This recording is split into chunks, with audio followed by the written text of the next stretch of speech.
Shirikisho la mpira wa miguu duniani FIFA limeweza kutangaza vita dhidi ya mashabiki wa soka ambao watakuwa wanatumia mchezo huo kuweza kufanya vitendo vya unyanyasaji katika viwanja vya soka na mitandao ya kijamii kwa nyakati tofauti.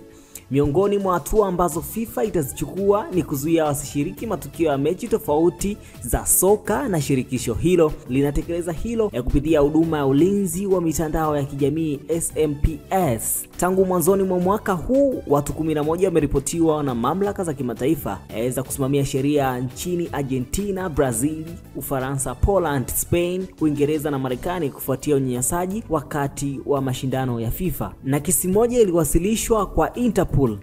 Nchi wanachama wa FIFA wamefahamishwa kuhusu matukio haya ili kuwezesha kuchukua hatua zozote muhimu katika ngazi za mtaa. Zaidi ya hayo, kwa visa vyote vilivyotambuliwa na FIFA, inaonyesha kuwa watu waliohusika na tabia ya unyanyasaji ikilenga kuwazuia kununua tiketi za mashindano au hafla zozote zijazo za FIFA. Hilo ni tamko ambalo limeweza kutolewa na shirikisho la soka duniani FIFA, linaloongozwa na Gianni Infantino ambaye ni rais wa shirikisho hilo.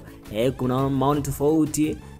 Watu wanasema Watanzania tulinde amani tulionayo na tusidanganywe na wanaharakati uchwara. Sawa. Yes, hao ni maoni tofauti. Je, unaonaje kuhusiana na hilo? Inawezekana kweli SMPS ikaweza kufanya kazi na kuweza kukamata watu ambao watakuwa wanafanya unyanyasaji kwa wanasoka na watu wengine tofauti? Imeelezewa kiundani zaidi, mfano pale ambapo watu wamekuwa wakienda kukata tiketi, kumekuwa na maneno tofauti, kashfa ambazo huwa ni mbaya, lakini pia majibizano ambayo huwa yana lugha chafu pamoja na vitu kadhalika. Mimi naitwa Aisan, hii ni VOT Media.